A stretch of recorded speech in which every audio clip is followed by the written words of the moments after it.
আন্তর্জাতিক অপরাধ আদালত আইসিসি থেকে নিজেদের নাম সরিয়ে নেওয়ার ঘোষণা দিয়েছে মধ্য ইউরোপের দেশ হাঙ্গেরি। গ্রেপ্তারি পরোয়ানা প্রাপ্ত ইসরায়েলের প্রধানমন্ত্রী বেনিয়ামিন নেতানিয়াহু দেশটিতে সফর করার পরপরই হাঙ্গেরি এমন সিদ্ধান্ত নিল।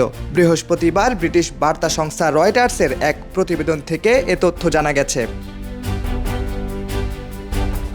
গাজায় গণহত্যার অভিযোগে গত নভেম্বরে নেতানিয়াহুর বিপক্ষে গ্রেপ্তারি পরোয়ানা জারি করে আইসিসি। তার একদিন পরেই নেতানিয়াহুকে বুদাপেস্ট সফরের জন্য আমন্ত্রণ জানান হাঙ্গেরির ডানপন্থী প্রধানমন্ত্রী ভিক্টর অরবান।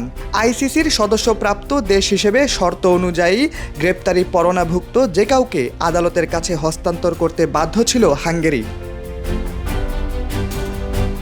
তবে কেন নেতানিয়াহুকে গ্রেপ্তার করা হয়নি সে বিষয়ে হাঙ্গেরি বলছে, ইতালি গ্রেপ্তারি পরোয়ানার সংবিধির অনুমোদন দিলেও সেটিকে হাঙ্গেরিয়ান আইনের অংশ করা হয়নি, যার অর্থ হাঙ্গেরিতে আদালতের কোনো পদক্ষেপের বাস্তবায়ন করা যাবে না। নেতানিয়াহুর বিপক্ষে আইসিসির গ্রেপ্তারি পরোয়ানাকে দুঃসাহসী, ছদ্মবেশী এবং সম্পূর্ণ অগ্রহণযোগ্য বলে মনে করছেন হাঙ্গেরির প্রধানমন্ত্রী ভিক্টর অরবান। আইসিসির এই রায়ের প্রতি তিনি কোনো ধরনের সম্মান জানাবেন না বলেও জানান তিনি। আইসিসির আনা অভিযোগকে অস্বীকার করে ইসরায়েল বলছে এসব অভিযোগ রাজনৈতিক উদ্দেশ্য প্রণোদিত এবং ইহুদি বিদ্বেষ থেকে করা হয়েছে। আত্মরক্ষার অধিকার প্রয়োগ করা একটি দেশের গণতান্ত্রিকভাবে নির্বাচিত নেতার বিরুদ্ধে গ্রেপ্তারি পরোয়ানা জারি করে সব ধরনের বৈধতা হারিয়েছে আইসিসি।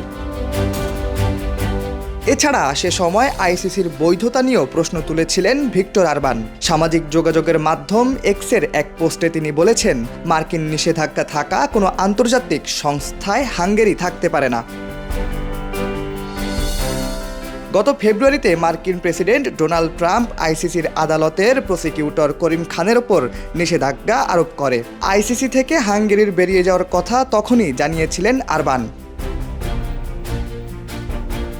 2023 সালের 7 অক্টোবর দক্ষিণ ফিলিস্তিনে হামলার মধ্য দিয়ে যুদ্ধ শুরু করে ইসরায়েল। তখন থেকে শুরু করে এ পর্যন্ত 50,000-এর বেশি মানুষ এই যুদ্ধে প্রাণ হারিয়েছেন। এত কিছুর পরও থেমে নেই ইসরায়েলি বর্বরতা। গেল রমজান মাসে যুদ্ধবিরতি লঙ্ঘন করে ঘুমন্ত গাজাবাসীর ওপর আবারও হামলা চালায় ইসরায়েল। শাহরিয়ার আহমেদ, সময়ের আলো।